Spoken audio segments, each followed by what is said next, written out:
अटल जी ने केवल अपनी राजनीतिक पार्टी के लोगों का ही सम्मान प्राप्त नहीं किया, बल्कि दूसरे राजनीतिक दलों का भी सम्मान प्राप्त करने में वह पूरी तरह से कामयाब रहे। सुबह शाम की चक्री में पिसती रहती है दिन भर। माहवारी की पीड़ा हो या बीमारी की तकलीफें, किस्मत का लिखा है शायद, ये सोच के सब सह जाती है। मुख्यमंत्री भगवंत सिंह मान महिलाओं की इस पीड़ा को समझते हैं, इसलिए पंजाब के हर जिले में आयोजित हो रहा है महिलाओं के लिए फ्री हेल्थ कैंप, जहां उन्हें मिलेगा बेहतरीन परामर्श और इलाज, ताकि महिलाएं रहें पूर्ण रूप से स्वस्थ। सभी जानते हैं कि सामाजिक जीवन में लोगों का आदर सम्मान प्राप्त करना आसान नहीं होता है, और नेताओं के लिए तो मैं मानता हूं कि यह काफी दुर्लभ होता है।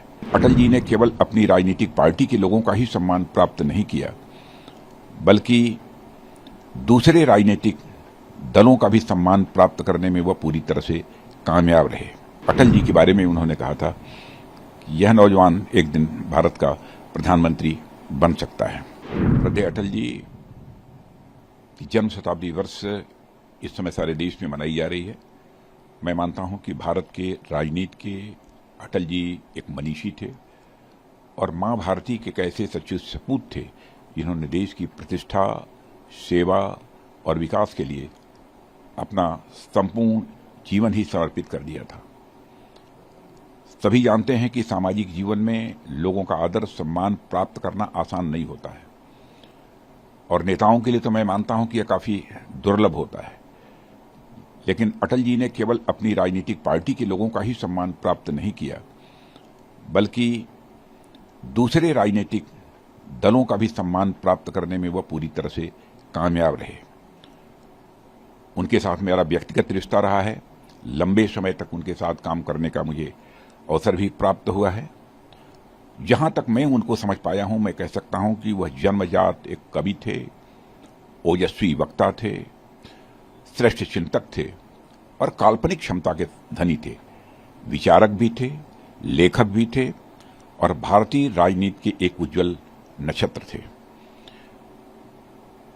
मुझे जानकारी है कि एक बार पंडित जवाहरलाल नेहरू ने जब अटल जी की आयु 33 वर्ष की थी और उनका कश्मीर के मुद्दे पर भारत की संसद में जब भाषण हुआ था, तो भाषण समाप्त होने के बाद उन्होंने कहा था कि यह युवा एक दिन भारत का प्रधानमंत्री बनेगा। और मुझे यह भी जानकारी है कि संभवतः 1960 में जब रशियन प्रेसिडेंट उस समय के मिस्टर निकिता क्रुश्चेव आए हुए थे और लोगों का वो परिचय करा रहे थे, जो विभिन्न राजनीतिक पार्टियों के नेता थे, तो परिचय कराते हुए अटल जी के बारे में उन्होंने कहा था कि यह नौजवान एक दिन भारत का प्रधानमंत्री बन सकता है। अटल जी ने सुशासन को मजबूत करने के लिए संविधान में भी संशोधन किए थे, और एक संशोधन जो उन्होंने किया था वह minimum government and maximum governance से संबंधित था। मिनिमम गवर्नमेंट और मैक्सिमम गवर्नेंस की भावना से मंत्रिपरिषद के आकार को उन्होंने सीमित कर दिया था, ताकि खर्च पर भी प्रतिबंध लगाया जाए। और इस संशोधन ने दल विरोधी कानून के तहत जरूरी बदलाव भी किए, ताकि भ्रष्टाचार पर लगाम लगाई जा सके और राजनीतिक स्थिरता को भी भारत में बल मिले, यह उनका उद्देश्य था।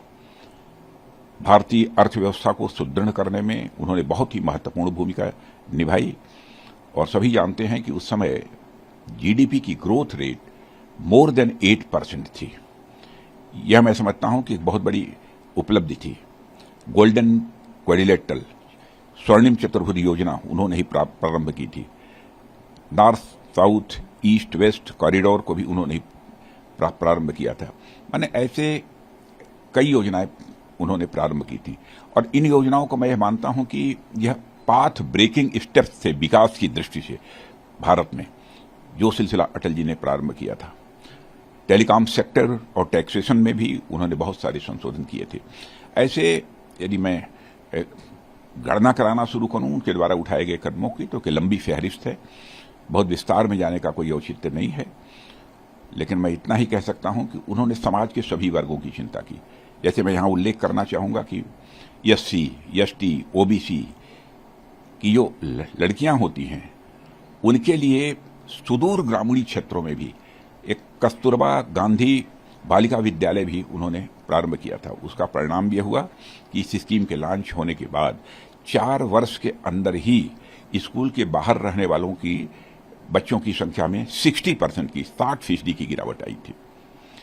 यानी हमारे श्रद्धेय अटल बिहारी वाजपेयी ने गवर्नमेंट पे रहते हुए कई महत्वपूर्ण कदम उठाए जो कि भारत की अर्थव्यवस्था के लिए मैं कह सकता हूं कि वो माइलस्टोन है।